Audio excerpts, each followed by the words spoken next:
جیسے ہی وہ لوگ اس حد تک بے باکی میں آگے آئے تو حضرت جبرائیل جو ساتھ میں فرشتوں کے ساتھ آئے ہوتے، اس میں جبرائیل بھی تھے، تو حضرت جبرائیل نے خالی اپنا پر یوں مارا ان پر.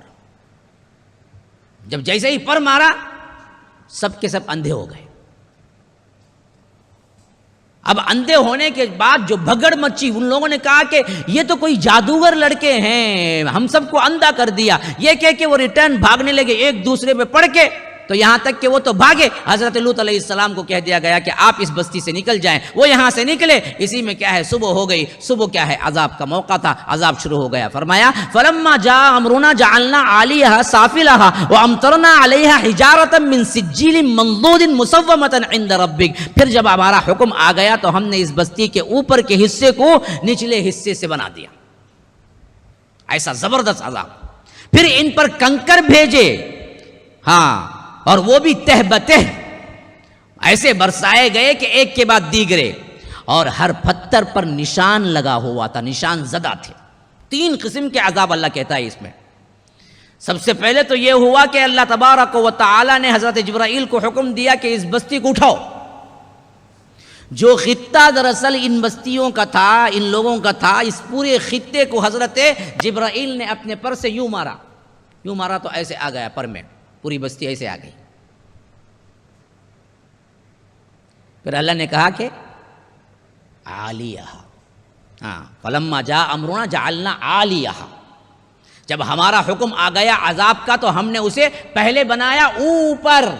تو ایسے لے کے حضرت جبرائیل اپنے پر سے اس بستی کو لے کے اوپر گئے.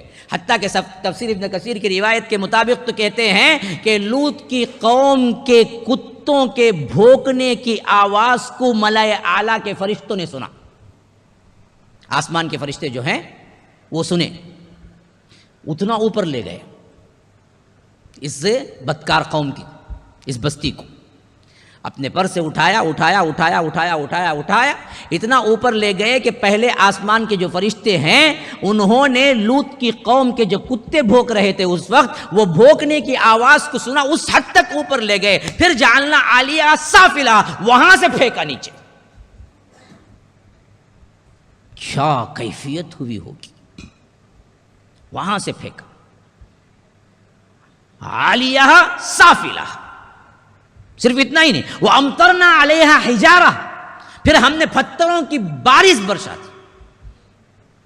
خالی اتنے ہی مر کے وہ چاہے چکنا چور ہو جاتے، لیکن اللہ نے عذاب دکھانا تھا نا جی. بدبختی ان لوگوں کی اتنی تھی نا کہ فطرت سے خلاف کیا نا ان لوگوں نے. انسانی فطرت ہی نہیں ہے نا جی. انسانی فطرت تو ایک مرد عورت کی طرف مائل ہوتا ہے، ایک عورت مرد کی طرف مائل ہوتی ہے. ان بدبختوں کا تو فطرت کے خلاف تھا. تو اللہ کہتا ہے کہ پھر وَأَمْطَرْنَا عَلَيْهَا حِجَارَةً، پھر ہم نے بارش برسا دی ان کے اوپر پتھروں کی. اور وہ پتھر بھی کیسے تھے؟ من سجیل منضود. ہاں، ہر پتھر یوں سمجھو کہ تپا ہوا تھا جہنم کی آگ سے، اور ایسا بنا ہوا این کی طرح تھا جس کے اوپر اس کا نام لکھا ہوا تھا کہ کس پہ پڑھنا ہے، کون کون گنہگار ہے، کس کس پہ پڑھنا ہے. پہلے سے پتھر پہ نشان تھا. سجیل، ہاں. منضود کا مطلب ہے تہ بتہ.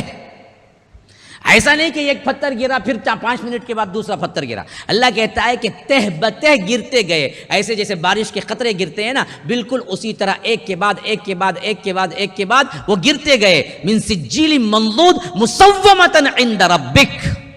فرمایا کہ یہ دراصل اللہ کی طرف سے ان کے لیے بنا دیا گیا تھا، انہیں نشان زدہ کر دیا گیا تھا. آج تک اس کی نشانی موجود ہے. بحر مردار، ڈیڈ سی جا کے آپ دیکھ لیجئے، جس کے اندر کبھی کوئی چیز پنپتی نہیں ہے. آج بھی وہ عذاب کا گویا کہ اثر ہے. السلام علیکم ورحمۃ اللہ وبرکاتہ.